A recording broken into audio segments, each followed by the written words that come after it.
ಎರಡನೇ ದಿನವೂ ಅಮೆರಿಕ ಮತ್ತು ಇರಾನ್ ನಡುವೆ ಭೀಕರ ಯುದ್ಧ ನಡೆದಿದ್ದು ಮಧ್ಯಪ್ರಾಚ್ಯದಲ್ಲಿನ ಉದ್ವಿಗ್ನ ಪರಿಸ್ಥಿತಿ ಮತ್ತಷ್ಟು ಉಲ್ಬಣವಾಗುವಂತೆ ಮಾಡಿದೆ.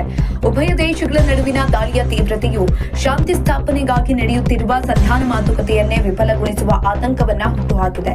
ಬುಧವಾರ ಇರಾನ್ನ 80ಕ್ಕೂ ಹೆಚ್ಚು ಸ್ಥಳಗಳ ಮೇಲೆ ದಾಳಿ ಮಾಡಿದ್ದ ಅಮೆರಿಕ ಸೇನೆ ಅಧ್ಯಕ್ಷ ಟ್ರಂಪ್ ಎಚ್ಚರಿಕೆ ನೀಡಿದಂತೆ ಗುರುವಾರ ಇರಾನ್ನ 90ಕ್ಕೂ ಹೆಚ್ಚು ಆಯಕಟ್ಟಿನ ಪ್ರದೇಶಗಳ ಮೇಲೆ ಭೀಕರ ದಾಳಿ ನಡೆಸಿದೆ. ಇರಾನ್ನ ತೈಲ ಘಟಕ, ವಿಮಾನ ನಿಲ್ದಾಣದ ರನ್ವೇಗಳು, ಕ್ಷಿಪಣಿ ಲಾಂಚರ್ಗಳು, ಸೇತುವೆ, ರೈಲ್ವೆ ಸೇತುವೆಗಳ ಮೇಲೆ ದಾಳಿ ನಡೆಸಲಾಗಿದೆ. ಇದರ ಜೊತೆಗೆ ಬುಶೇರ್ನಲ್ಲಿರುವ ಇರಾನ್ನ ಏಕೈಕ ಪರಮಾಣು ವಿದ್ಯುತ್ ಉತ್ಪಾದನಾ ಘಟಕದ ಸಮೀಪವೂ ದಾಳಿ ನಡೆಸಲಾಗಿದೆ. ಇದರ ಜೊತೆಗೆ ಗುಲಿಸ್ತಾನ್ ಪ್ರಾಂತ್ಯದಲ್ಲಿ ಅಲಿ ಖಮೇನಿ ಅಂತ್ಯ ಸಂಸ್ಕಾರ ನಡೆಯುವ ಮಶಾದ್ ಪ್ರದೇಶಕ್ಕೆ ಸಾಗುವ ಮಾರ್ಗದಲ್ಲಿನ 2 ಸೇತುವೆಗಳು ಕೂಡ ದಾಳಿಗೆ ತುತ್ತಾಗಿವೆ ಅಂತ ಇರಾನ್ ತಿಳಿಸಿದೆ. ಅಲ್ಲದೆ ಭಾರತದ ನೆರವಿನೊಂದಿಗೆ ನಿರ್ಮಿಸಲಾದ ಇರಾನ್ ಚಬಹಾರ್ ಬಂದರು ಕೂಡ ಅಮೆರಿಕದ ದಾಳಿಗೆ ತುತ್ತಾಗಿದೆ ಅಂತ ಹೇಳಲಾಗಿದೆ.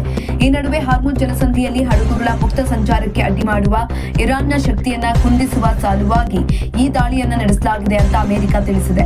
ಜೊತೆಗೆ ಹಾರ್ಮುಜ್ನಲ್ಲಿ ಇರಾನ್ ಮತ್ತೆ ದಾಳಿ ನಡೆಸಿದ್ರೆ ಈಗ ನಡೆಸಿದ್ದಕ್ಕಿಂತ 20 ಪಟ್ಟು ಹೆಚ್ಚು ತೀವ್ರತೆಯ ದಾಳಿ ನಡೆಸುವುದಾಗಿ ಅಧ್ಯಕ್ಷ ಟ್ರಂಪ್ ಎಚ್ಚರಿಸಿದ್ದಾರೆ. ಈ ನಡುವೆ ಹೊಸ ದಾಳಿಯು ಇರಾನ್ ನಾಯಕತ್ವದಲ್ಲೇ ಭಿನ್ನಾಭಿಪ್ರಾಯಕ್ಕೆ ಕಾರಣವಾಗಿದೆ ಅಂತ ಹೇಳಲಾಗಿದೆ. ಕಟ್ವರ್ ಮುಸ್ಲಿಂ ವಾದಿಗಳ ಬಣ ಹಾರ್ಮುಜ್ ಮೇಲಿನ ಪಟ್ಟು ಮುಂದುವರಿಸುವ ಹಠ ಹಿಡಿದಿದ್ರೆ ಮತ್ತೊಂದು ಬಣ ಖಾಯಂ ಶಾಂತಿಗಾಗಿ ಮುಂದಾಗುವ ಮೂಲಕ ಅಂತಾರಾಷ್ಟ್ರೀಯ ನಿರ್ಬಂಧ ತೆರವಿನತ್ತ ಹೆಜ್ಜೆ ಹಾಕಲು ಒಲವನ್ನ ವ್ಯಕ್ತಪಡಿಸಿದೆ. ಪ್ರತಿ ದಾಳಿ ಕುವೈತ್, ಬಹ್ರೈನ್, ಕತಾರ್ ಮತ್ತು ಜೋರ್ಡಾನ್ನಲ್ಲಿರುವ ಅಮೆರಿಕದ ಸೇನಾ ನೆಲೆಗಳ ಮೇಲೆ ಇರಾನ್ ಆತ್ಮಾಹುತಿ ಡ್ರೋನ್ ಮತ್ತು ಕ್ಷಿಪಣಿ ದಾಳಿ ನಡೆಸಿದೆ.